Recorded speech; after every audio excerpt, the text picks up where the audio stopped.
Ladies and gentlemen, welcome back to another brand new video of Tokyo Ghoul Dark War. Today's gonna be a very chill day. I'm unsure what we're gonna try and cover at the moment. I definitely want to try to play as AYATO. Hiccups every time I record. I hate it. I want to try and play as AYATO Mask today. I've upgraded him to purple, and I feel like he's gonna be a lot better of a character inside PvP. So we're gonna try that out. What I am worried about, however, is I also wanted to try to use the gold that I have currently. We have roughly about 3 million, and I feel like, for the most part, I think that gold draw has become one of the main priorities when you first start the game. Because the medium gallery is the way that it's set up, where the star increases basically just give you extra bonuses, it kind of matters a lot to get like those R characters or NR characters up. For example, I'm missing Iwao there, I'm missing Kaya Black Dog here, I'm missing Kuzen there. One I wanted to mostly look for, if I could find him. I think Tsukiyama, basically, I think he's inside this one. Yeah. So I'm missing a few Tsukiyama links inside this. Tsukiyama, Juzo Scorpion, Ryoko, Amon Kura, Yamori, Hoji, and Naki and Elder Bin. So there's a few of them that I'm actually missing, and if I get those done, I can have another little power increase. So what we're going to do is we're going to do nothing but 10 pulls. Obviously, we probably won't be getting much off of it, and I don't think we're expecting much off of it, but any shards that we get towards the characters that we need, any R characters basically, aside from Toka, Ayato, who else have we even maxed out? In terms of R characters, there's so few that I actually have gotten done. Oh, this is 30 shards. Can I get Kura? Can I get Tsukiyama? Can I get Lucky? Hoji is a really good one. I will take that. And like, I don't really have a main reason to use my gold otherwise anyway, unless I wanted to go ahead and like pump it into using on my equipment, but like my equipment is very low priority for me right now compared to this new fame, basically section of the game. I feel like having extra shards of different characters, just in general, is going to be really worth it. And once you max out every single one of the R characters in the game, we have a lot more value of N, value of R, value of whatever it could be, ready to go. So that's always a good idea. I do wish this process was a lot faster. I feel like a main issue that we run into for the most part is you don't really get too lucky. And typically the times where you do get these R characters, they're usually just 1 or 2 shards. What I may do is just jump forward right now until we get the next R character, and I'll see you guys then. Oh, we got an R. Can I get Tsukiyama?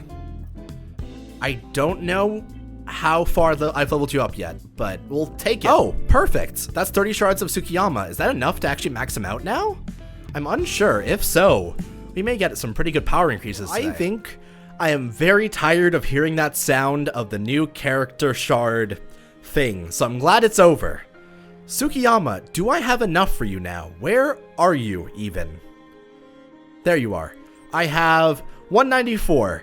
Not quite there, unfortunately. Do I have anyone else I've actually gotten enough to max out? Not really, to be honest. It seems like I'm quite far from most of them. Most of them are SR characters, obviously. But like, even Naki I'm nowhere close to. Elder Bin I'm like 20 away from or so. So basically just one pull of most of these will be fine. I'll slowly get there. I definitely need to put some more money in. Money, as in gold, into that sometime soon. Additionally, I've been working on the fame of Amon NR, because I want to work on him and to actually have him, hopefully, at that last fame tier by the time I make the value of N video on him. So we'll see for that. Either way, what we're going to do here is I'm going to replace Shachi with AYATO Mask. I don't like Shachi that much, if I'm being honest. He's cool, he does his own damage, he does his own thing. He's not what I'm looking for right now, especially inside real time. In real time, he's especially bad, so yeah, we're gonna go into this.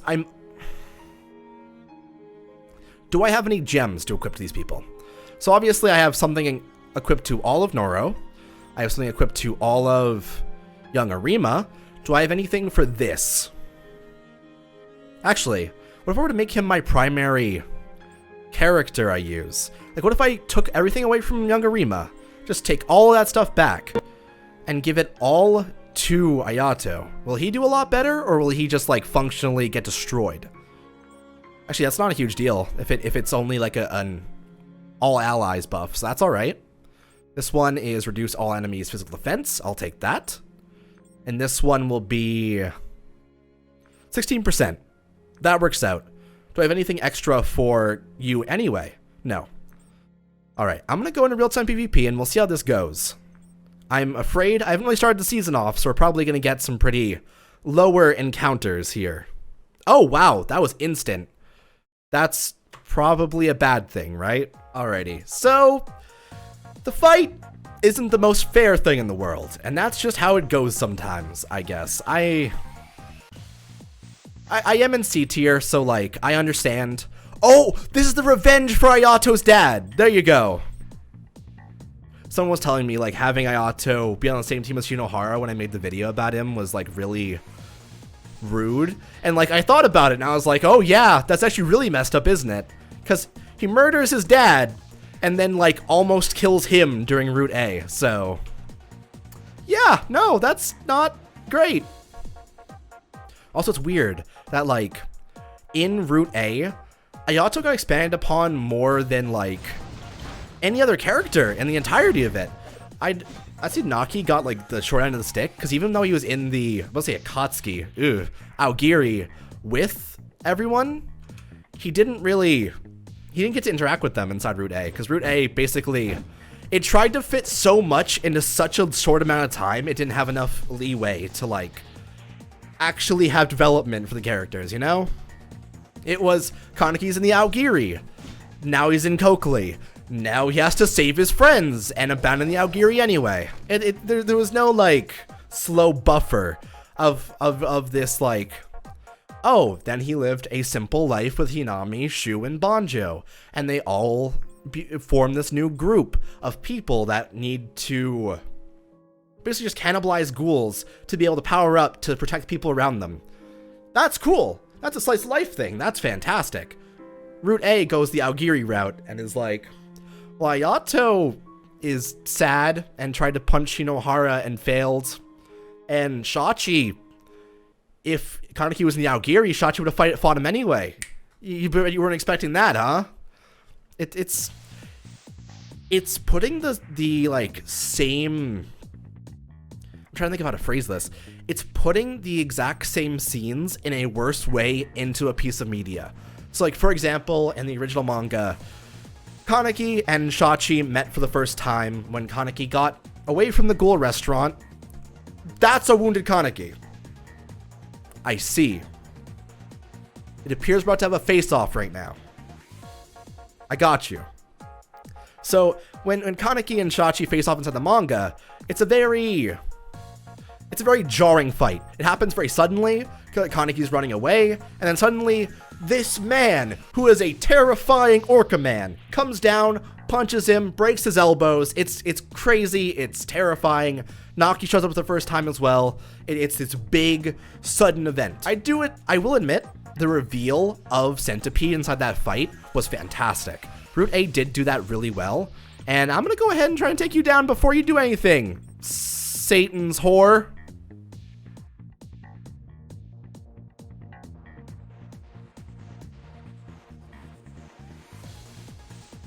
Okay. I don't know how I'm supposed to take that.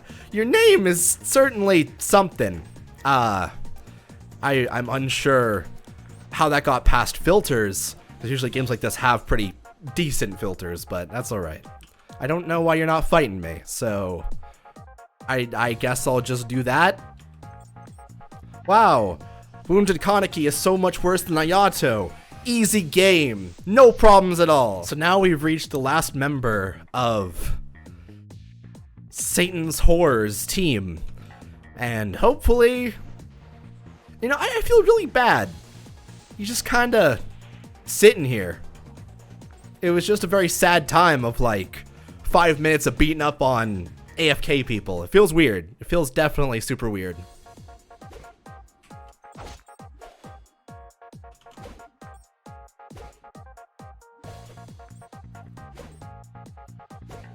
What? So I decided to cut past this battle because I don't know, the power didn't really seem too even. but I was getting destroyed. And then I popped my third, and it just did his entire health bar worth of damage, because fuck it! Broken PvP bullshit. I love it. You go, AYATO.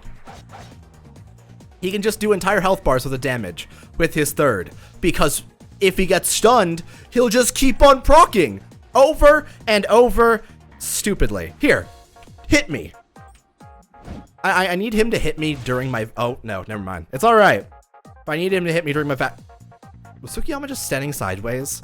What is happening? This game breaks every time I play real-time PvP. No matter what I do, there's always something that procs that just happens to, like, shatter the world. And I don't understand. There one time it was a fire that was on screen for some reason constantly. One time it was a vacuum attack constantly hitting over and over. This time Tsukiyama's on the side of the wall and fell to the ground earlier. I don't comprehend. I really don't. Shachi, I need you to die. I need you to giggity goddamn die. I know you're this guy. That's all right. Wow. I actually got a hit off. It worked out really well. Also, Kuroiwa, you already know how this is gonna go, so I'll just do this.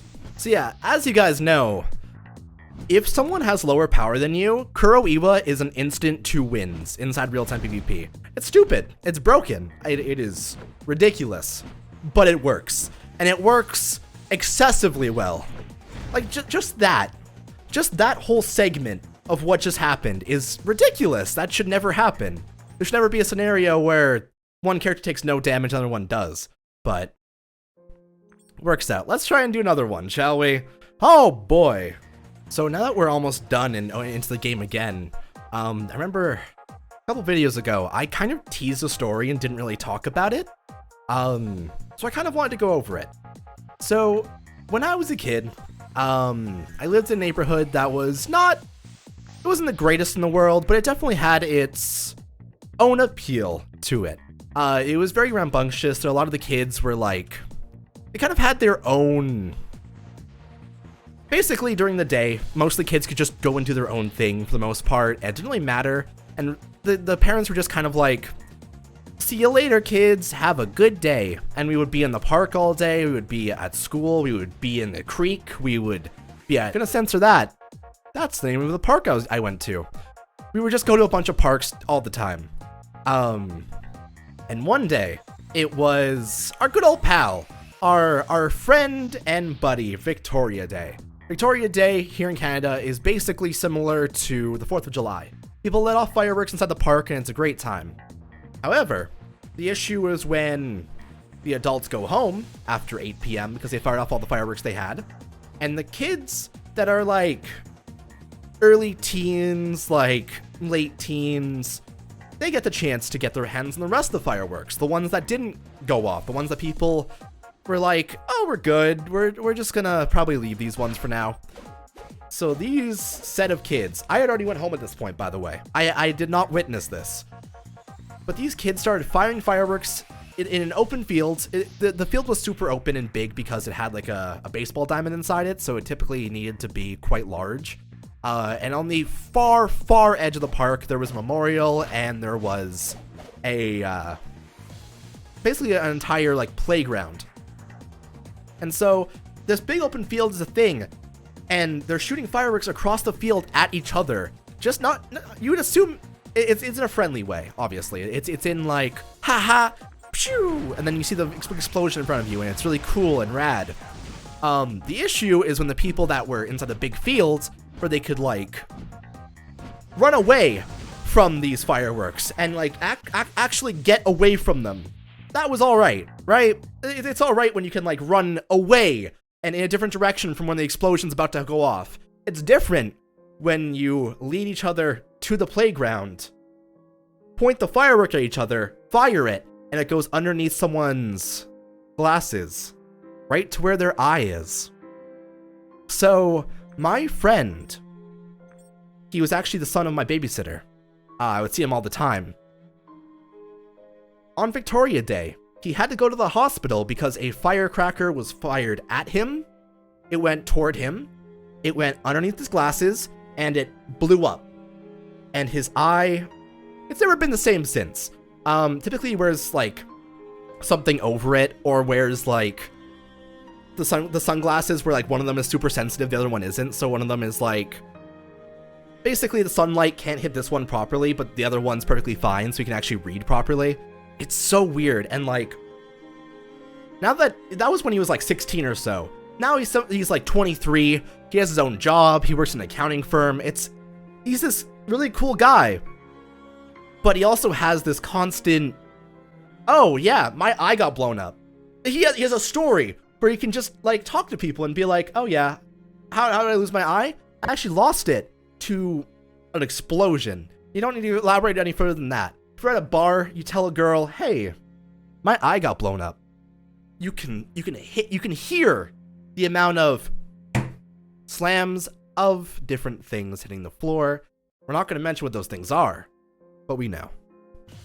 And yeah, like, typically as a kid, we had a lot of times where we'd do, like, these really stupid stunts. I moved around a couple of times as a kid, and it shifted different areas, and there was different friend groups I ran into, and each one of them had their own, like, weird thing that they did. So that one was, like, shooting flowers at each other. That one was, like, basically, what we would do is we would go down by the creek at around, like, what, 12 a.m. or so, and we would just fucking, like, pee into the water. We were horrible kids. We were just, like, the worst kind of kids ever. This was only in my super early years. This is probably before middle school, I'd say. So, like, it was really early on in my life where we just kind of had these times. There was one kid who we were fucking... So, he was probably high off his ass. If I'm being honest, at this point, looking back in retrospect, he was probably just the most incoherent person you have ever heard of. But I didn't know this. I was a kid that didn't really know about drugs.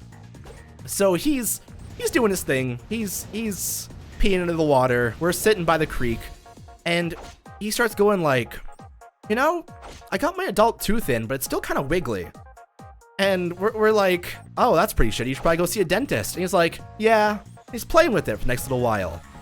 And as we're chilling, people are like just doing their different things. I'm on my Game Boy because that's what I was doing back then. He reaches into his mouth and he just fucking pulls it out. And he's like, huh. And he just has blood going down the side of his face. It is a bad time.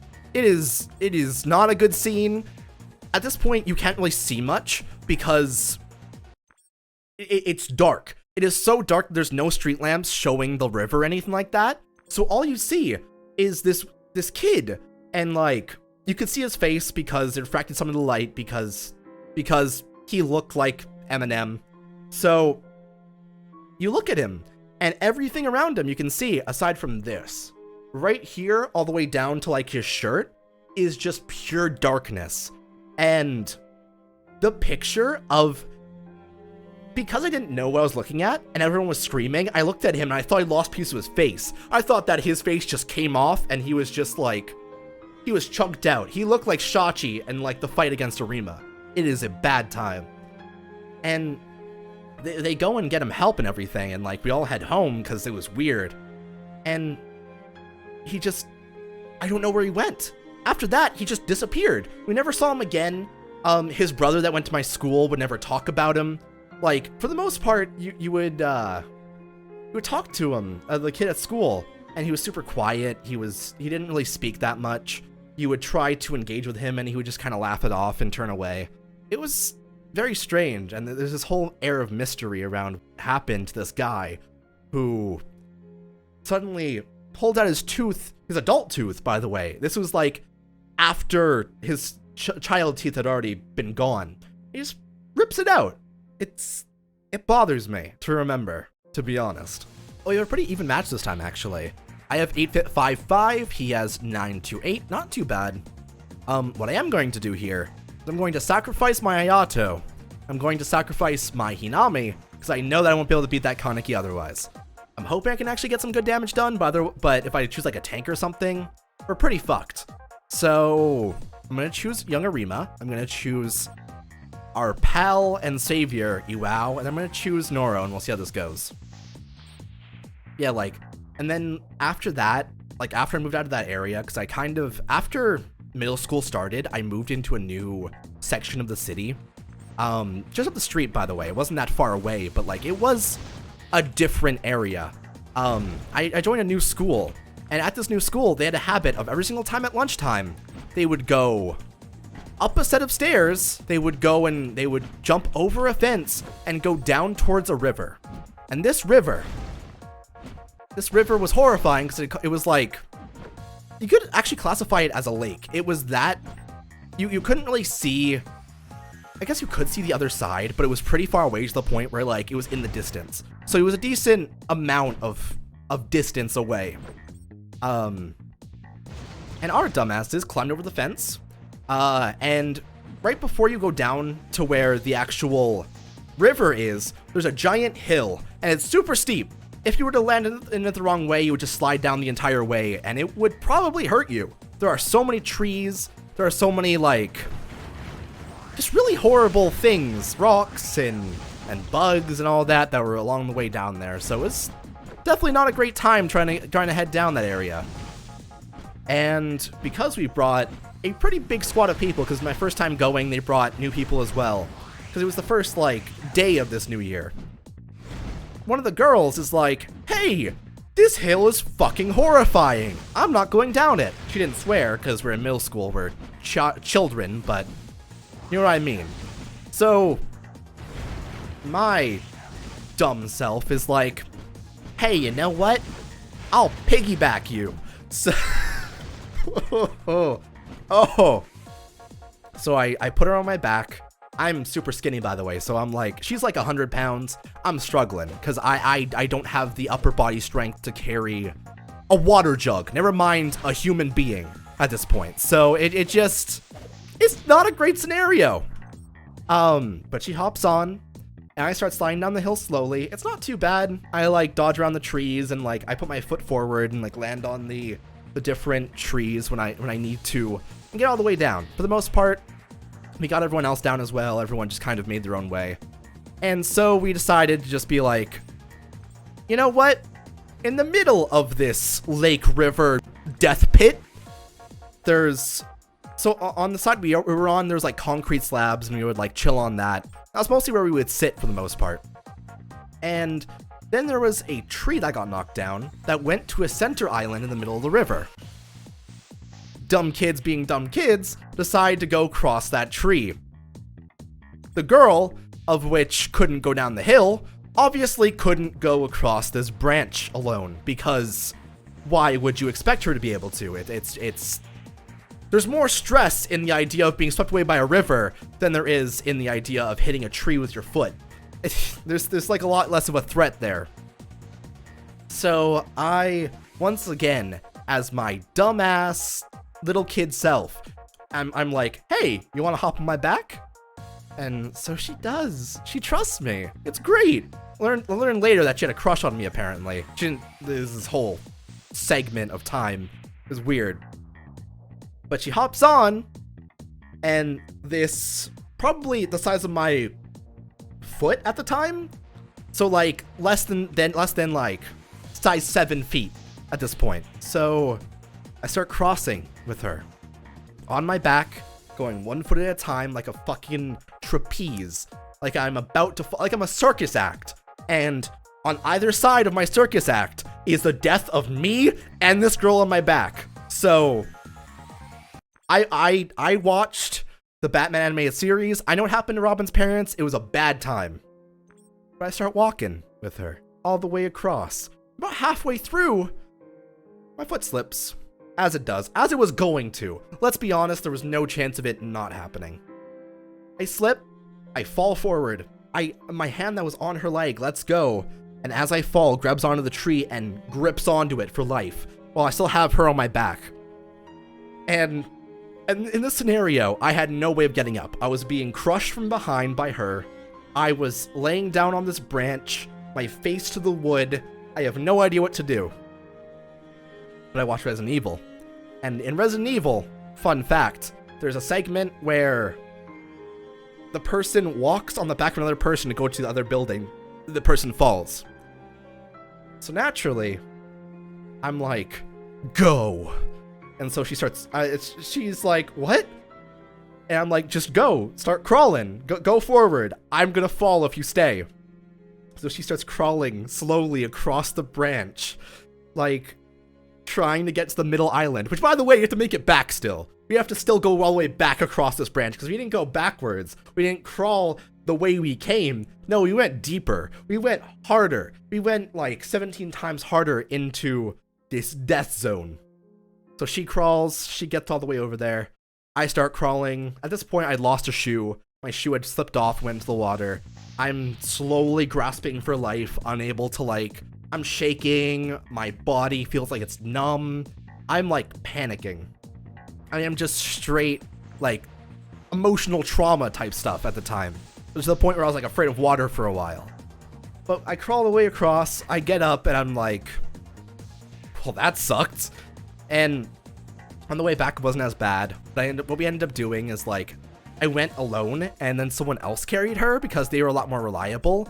And like, we kind of went at the same time and helped each other stand straight. It was a lot easier once we kind of grouped up, because that's how it should be. That's how you should be doing it. You should be like supporting each other. And if you do fall, making sure that someone has a grip on you before you slide down the river and die.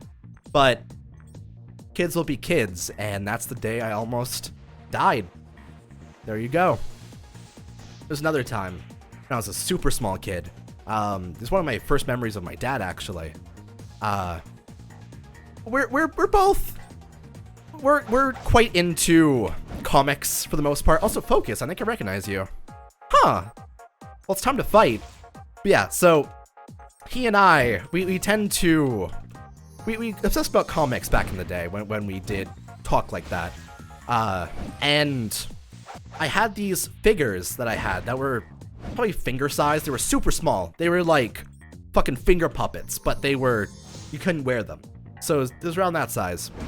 And I had a tube that was like a Pringle can, and I painted it to have like Spider-Man on it, because I was that nerdy kid. I was that kid that like needed Spider-Man on everything. I needed like Spider-Man on that thing. I needed Naruto on my backpack.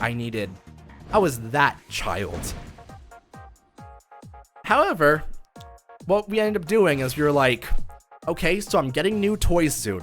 It's time for me to upgrade. We have to let the old ones go. So we put all of these old toys into this Pringles tube that I had painted with Marvel. And we went down to the river that's near my old place, the house that I used to live in. And we put the Pringles can into the water and sent it on its way. That should be it. That should be the end of the story. We sent it on its way. It ended up in China and some kid loved it. Wish it was. Then my dumbass kid self is like, I'm not happy losing my toys actually, because I'm a shitty only child that doesn't really understand the idea of loss. You know, line, whatever it is, the meme. So I hop in, both feet down into the water, and grab for the Pringles can, as a dumb kid does. And as I reach down for it, the water overtakes me, because unsurprisingly, this is the same river as the one that I talked about earlier, but it's like a different section of the river. We call it the Humber River inside Toronto. So like, it expands through the entire city. It just goes to different parts of it. And this is it's a much more shallow part of it, but it was still a pretty big threat. And so, as I get swept forward, when I'm reaching for the Pringles can, I go all the way underneath the water. And instead of being swept down all the way down the river, my feet, of which are in my favorite sandals, get sucked into the mud underneath the ground. And I get planted into it, and I start crying. The water's like rushing over me. I can't move. I feel like I'm drowning. So my dad hops in and tries to like help me out, tries to assist me. He starts like taking me out. He rips me out of the mud. I lose both my sandals. I start fucking bawling. I lost Silver Surfer from that Pringles can. I remember that was the one I cared about the most. I remember that. Like Silver Surfer was like my big fave at the time. Like that. Oh, I'm getting sick. I was sick before, but like took a day off and it didn't help at all. But yeah, so Lost Silver Surfer, lost... Oh, Silver Surfer and Speedball were my main ones as a kid. Those are like my top 2. So I lost Silver Surfer, I lost my sandals, and I almost drowned in the process of one day. So that was good. That was a good time.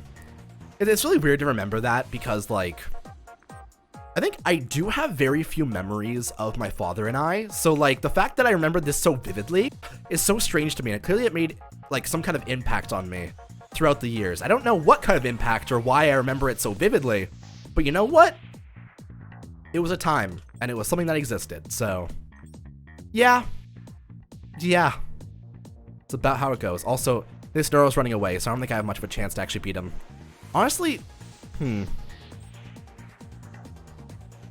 gonna... Actually, if I stay back, don't I heal? Here. Can I get damage off? God damn it. Noro, you're so fucking annoying. I forgot about this. But yeah, that's about all my stories I have for today. We kind of went into more childhood stuff. You know what? I'm good. I'm good for right now, and I kind of gotta go anyway.